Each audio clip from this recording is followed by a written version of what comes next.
이번 시간은 방정식과 그해 두 번째 시간입니다. 이번 시간에는 우리가 등식의 성질에 대해서 학습하게 될 거고요.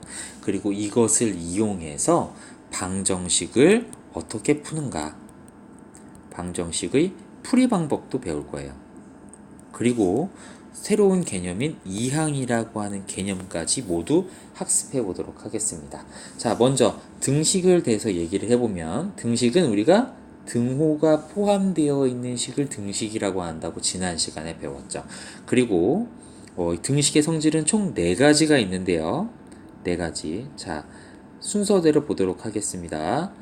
만약에 A와 B가 같다면 첫 번째 성질은 A와 B에 같은 수를 더하여도 똑같다. 등식이 성립한다라는 것이고요.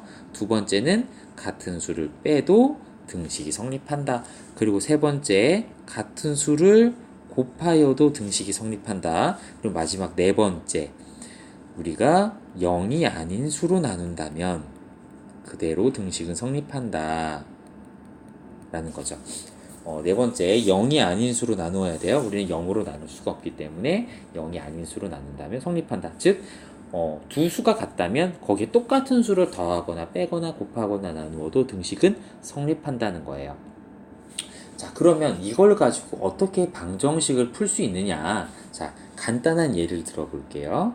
x 플러스 2는 5라고 되어 있어요. 자, x라고 하는 미지수에 2를 더했더니 5가 된다? 자, 이 식은 x의 값에 따라서 참이 될 수도 있고 거짓이 될 수도 있기 때문에 당연히 방정식이에요.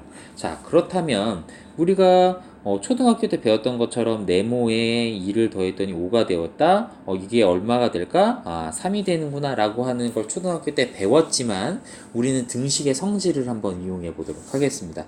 자, 등식의 성질을 이용해서 양변에 2를 똑같이 빼줄 거예요. 그러면 등식이 성립하니까 x 플러스 2 빼기 2는 5 빼기 2가 되겠죠? 결합 법칙을 이용해서 먼저 계산을 해준다면 x는 3이 되는 거죠. 자, 위에 x 플러스 2는 5라고 하는 식이 성립한다면 밑에 x는 3이라고 하는 것도 성립하는 거예요. 왜? 등식의 성질을 이용했기 때문에. 그래서 자, 밑에 있는 이 등식이 참이 되려면 당연히 x가 3이 되어야겠죠? 바로 이것이 위에 있는 방정식의 해가 되겠습니다. 근이 된다는 거죠. 자, 방정식을 어떻게 푸느냐? 한 개 한 개 대입해 가면서 참이 되는 값을 찾아줄 수도 있지만 우리는 지금처럼 등식의 성질을 이용해서 찾아줄 수도 있다라는 거죠. 그리고 우리가 방금과 같이 등식의 성질 두 번째 걸 썼는데요. 첫 번째 것과 두 번째 것을 이용해서 쓰는 경우에는 자, x 플러스 2는 5라고 하는 것이 결과적으로 x는 5 빼기 2처럼 바뀔 수가 있거든요. 아까 계산한 것에서 결합법칙을 이용해서 좌변에 있는 것만 먼저 계산한다면 이와 같은 식이 남는 거죠. 이걸 보면 플러스 2가 마이너스 2로 바뀌는 것처럼 보여요. 좌변에 있는 것이 우변으로 넘어가면서 부호가 바뀌는 거죠.